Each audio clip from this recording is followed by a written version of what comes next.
Quentin wanted us to have a little bit more fun with Pulp Fiction, and we were doing kind of L.A. underbelly, L.A. crime stories, and it's his turf. It's where he was born. He knows the city. We also know and love L.A., so we had this common love or passion for Southern California. He kind of let us go with a few of the big sets, like the Jackrabbit Slim set. We integrated some of the, you can call it this Googie style, which was a vernacular only to LA at the time. It was these coffee shops that were kind of done outlandish architecture. And the whole reason for that was it was supposed to be in LA, which was a car culture. They were supposed to jump out at you, these oddball, buildings with roofs that kicked up and did funny things. And then we thought, well, let's do that with Jackrabbit Slims. Let's do the exterior was a practical location. It was a closed bowling alley that we put signage on and everything. It was a pure Googie style, almost atomic age parking lot, and that was practical. And then the interior was completely built from scratch, and we were influenced by John Lautner and Albert Frey. These were the big wheel architects that were doing these kind of crazy LA things at the time. And it just fit into all of our passion for trying to capture Southern California in a way that the rest of the country hasn't seen it. Quentin did have a good paragraph in that script describing it, and that was based on things like there was an Elvis movie called Speedway. Yeah, there were two movies, Red Line 7000, and then Elvis Presley's Speedway, and which actually had people standing in fake cars in a club. Yeah, there were two parts of the club design that he wanted us to kind of copy, and Elvis Presley one had cars cut in half and dining tables fit into the cars. So we kind of stole that idea, and we actually did it. We took cars and we gutted them apart and made the dining tables. And then James Caan, I think it's his first movie, called Red Line 7000, that had a race car drivers club where everybody was playing with little slot car tracks, and we integrated that into the scenery. And then in Quentin's one paragraph description of the set, it said it had a dance floor that was a working tachometer. So it was this auto theme, race car theme, hamburger stand kind of thing. And so we took all these ideas and just blended them together, and it really truly was a recognizable piece of scenery that people still comment on.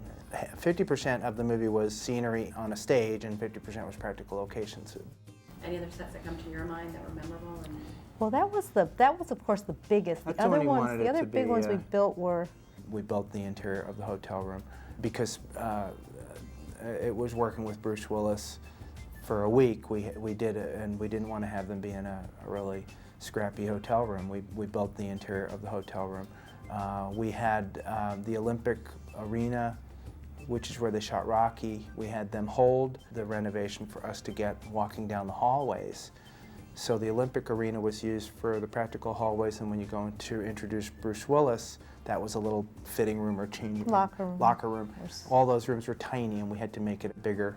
So it was a big cross-section of all these little sets that kind of fit into all of the practical locations. That's good. Was Marcellus's and Mia's apartment there too? No, that was a contemporary house. Again, we really try hard to try to find something that has never been used before in a movie, and this was never used before. It was a contemporary, modern Hollywood Hills view home that we looked at a lot, and Quentin liked that one, and we ended up using that one.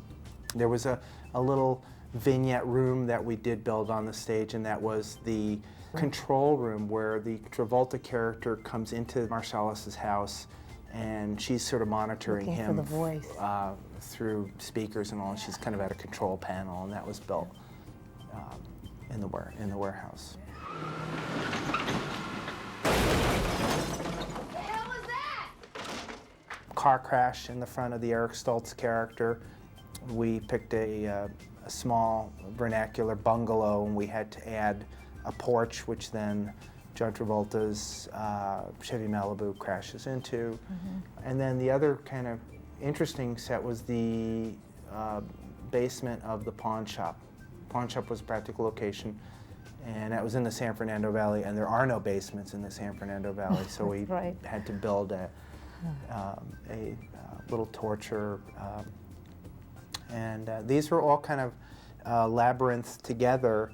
There were two warehouses that were behind the production office, and they were rather large. One was almost like the size of an airplane hangar, and that was the Jackrabbit Slim set. And then on the other side of the wall was this labyrinth of motel room, locker room, basement of the pawn shop, and a lot of other little tiny sets. So they're all in one building, and then in the front of that building was the offices where Quentin had his office. So what was really nice about that, it was Quentin was able to monitor what we were building and was able to kind of walk through all of these things as they were being built. And again, from a producer standpoint, it was thought out in a way that there were no surprises for the director. We were doing things together. It's now 10 years since we did that movie, and it holds up very well.